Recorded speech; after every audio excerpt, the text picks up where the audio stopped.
Morning, everyone. We had a very active caucus meeting earlier today as we acknowledge and mark the one-year anniversary of President Biden's inauguration. Of course, there were three important Wednesdays in 2021. We had Insurrection Wednesday, followed by Impeachment Wednesday. That was accountability for an out-of-control president.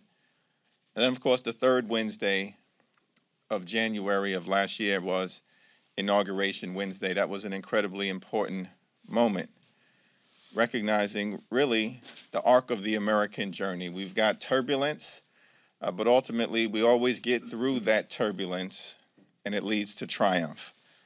And Joe Biden and Kamala Harris being inaugurated as the President and Vice President of the United States of America was an affirmation of the rule of law, the transfer of power, even in this case reluctantly, and the robustness of American democracy. It's one of the things that gives us all hope, even as we navigate our way through the challenges right now in the Senate in trying to deal with the voter suppression epidemic that has taken hold all across America in the aftermath of the January 6th violent insurrection. You would think that my Republican colleagues, after seeing this Capitol overrun by people incited by the former so-called twice impeached President of the United States, the Capitol was overrun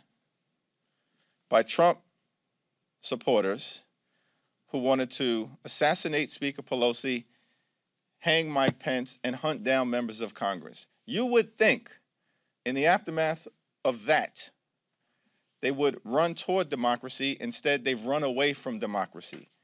That's what's going on right now in the United States Senate as a result of Republican refusal to back the John Robert Lewis Voting Rights Advancement Act and the Joe Manchin Freedom to Vote Act.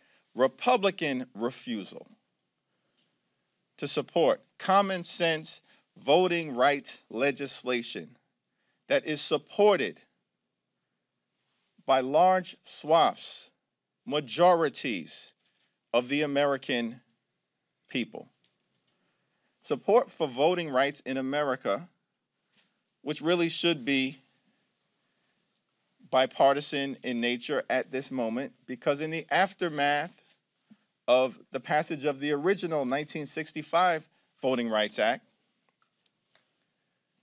voting rights in America has largely been a settled question.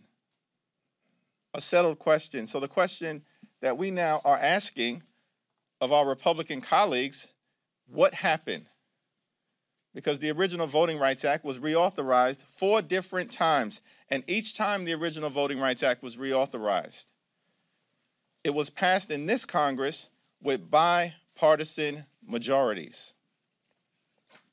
and signed into law by Republican presidents. 1970, Richard Nixon. 1975, Gerald Ford. 1982, Ronald Reagan. 2006, George W. Bush. 4 times the Voting Rights Act has been reauthorized into law. 4 times signed by a Republican president.